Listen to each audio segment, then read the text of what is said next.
Hi, my name is Steffanie Bishop, and I have metastatic breast cancer. Welcome to our podcast, Counting Our Blessings. The purpose of this podcast is to share my journey in ways that might be helpful to others going through breast cancer, and to share all of the ways that the Lord is at work through my journey. Everyone's cancer journey is different, but I hope this podcast will be helpful to you or a loved one. Our family counts our blessings each day and invites you to do the same.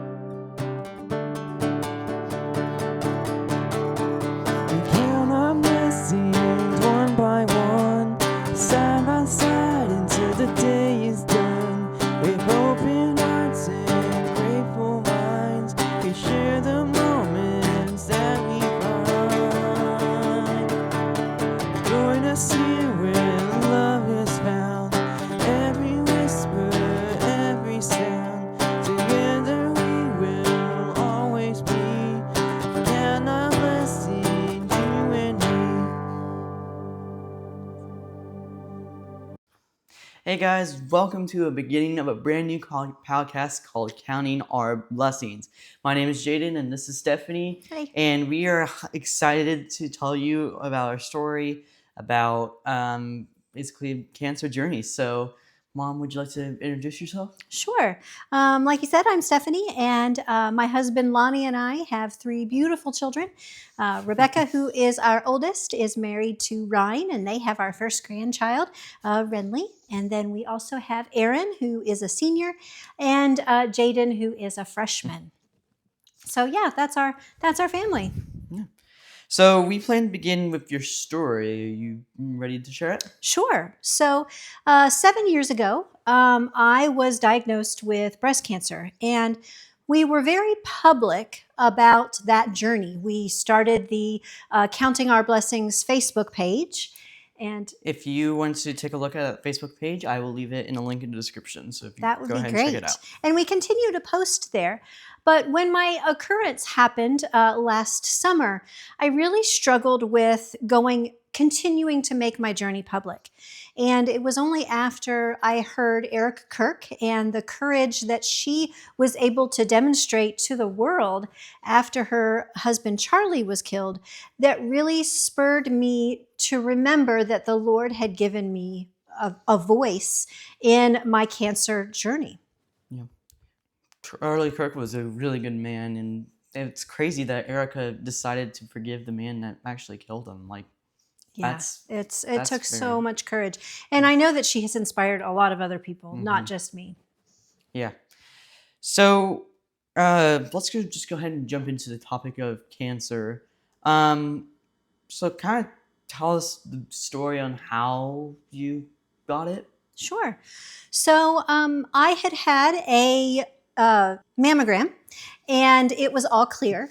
2 months later, I noticed that one of my breasts was becoming deformed.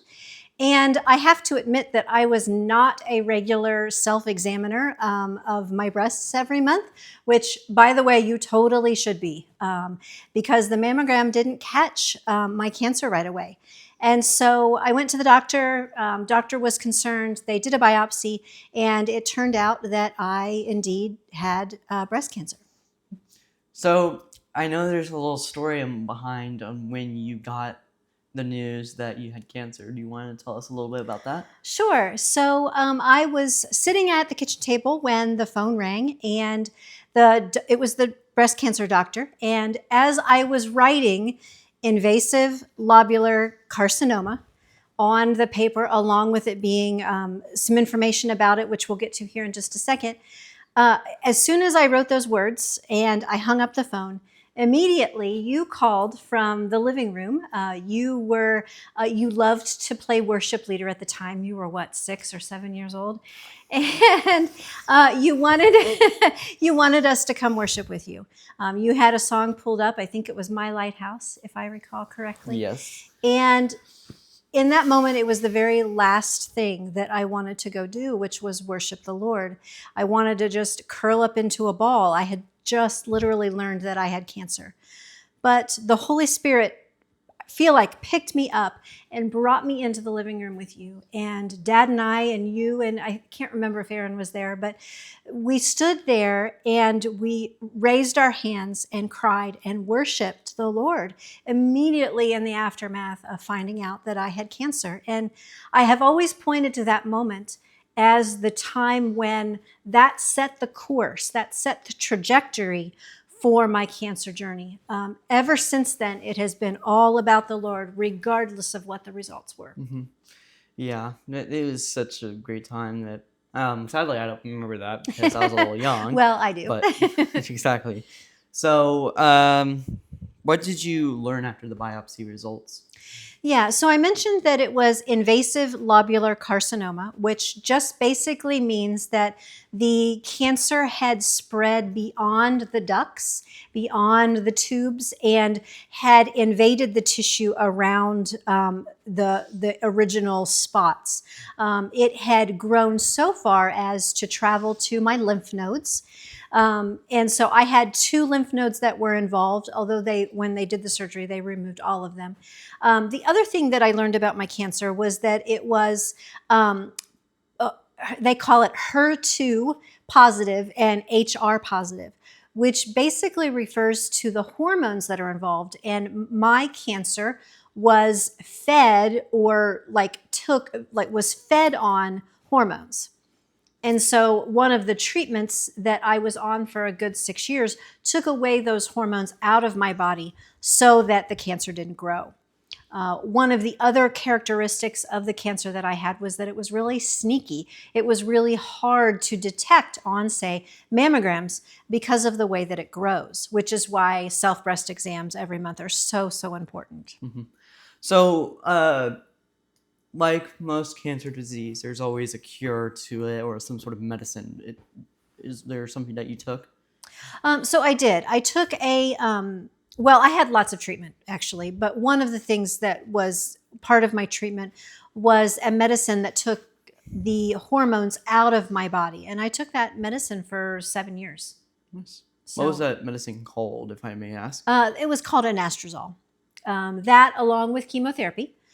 So I began the journey with chemotherapy. I took Taxol for 4 months, and then I had a medicine that they called AC or Red Devil that was really, really difficult on my body, and I took that I had it every other week for 2 months.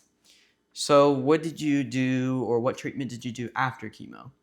So after chemo, I then had a bilateral mastectomy, and I think a mastectomy is one of the scariest parts of cancer. Especially breast cancer, as I have begun to talk with women who are going through it, they're always asking about the mastectomy decisions. Do I have a lumpectomy? Do I do just a single mastectomy, or do I go ahead and do a bilateral mastectomy? I chose to do a bilateral mastectomy without reconstruction.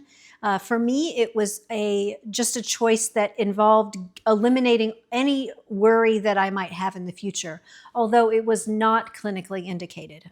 My surgeon had said that it was totally up to me, and so I chose to go the bilateral route. So were you finished with like all that stuff right after surgery? No. So I did chemotherapy, I did surgery, and then I had to have radiation. We had 33 rounds of radiation. And that was a really sweet moment, a period of time when you would be with me during that time, and we would go to the waiting room, and I would go back and have my radiation therapy, which, I mean, it took longer to get dressed and undressed than it actually took to have the treatment. But during that time, you would sit in the waiting room and you would interact and pray with the other patients that were in the waiting room. So that was a really sweet memory. So you took the medicine for 6 years, and then what happened last summer, if you don't mind telling them? Sure. So I had begun struggling with back pain. I had several debilitating episodes where I couldn't really move. And I kept going to a chiropractor. I was doing physical therapy, and nothing was making it better. I continued to have these episodes. And so finally I went to my primary care doctor thinking, well, maybe it was something structural like a disc, or you always hear about people having, like herniated discs and whatnot. And I thought that's what we were looking at. And she did some tests, and then she said, "Well, have you talked with your oncologist about this?" And honestly, the floor dropped out from underneath of me because I had not even considered that I needed to talk with my oncologist about it. And so I did. And the oncologist did some tests, and turns out that the cancer had spread to my bones. It was in my pelvis, which was causing pain to radiate up my back. So do you want to tell the viewers on what was different from this cancer from last year? Oh, it was totally different. So, and I think that this is one of the biggest struggles that I've learned since being diagnosed as now metastatic, is that metastatic breast cancer is so different than any other type of any other breast cancer that you initially get a diagnosis on. When we first went through this 7 years ago, like I mentioned before, we were very public about it. We had all of our amazing cheerleaders around us, which really helped get us through. We had such a great team that was always cheering for us. We treated it like a mission trip. We would post on Facebook everything that was happening, bragging on the Lord, and it really felt like we were on a wave. And when this metastatic diagnosis came in, it's just totally different, because it's not just something that you have to endure the suck for a year. This is for the rest of my life, and it's likely to cut my life short. And so going public with that information was really, really hard.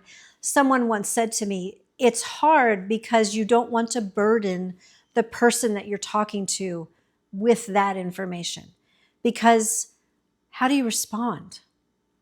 Right? And we're going to talk about that in a different episode about, why is metastatic breast cancer so different and how people can come alongside you and help. But anyway, I think it was different just because it affected my lifespan.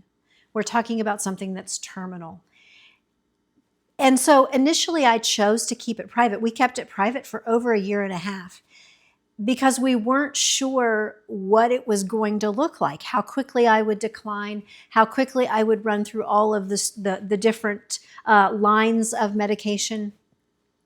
And we just kept it very secret and very quiet because we didn't want people to be burdened with that. However, again, as I mentioned, when Erica Kirk went public with hers, I just thought, gosh, she really gave me the courage to speak out, and not speak out about me, but I want this to be about the Lord again. Because despite how grim this news is, He is still at work, and He is still doing great things that we can still count the blessings in. And so that, I think, is probably the big difference between the initial diagnosis and now the metastatic diagnosis.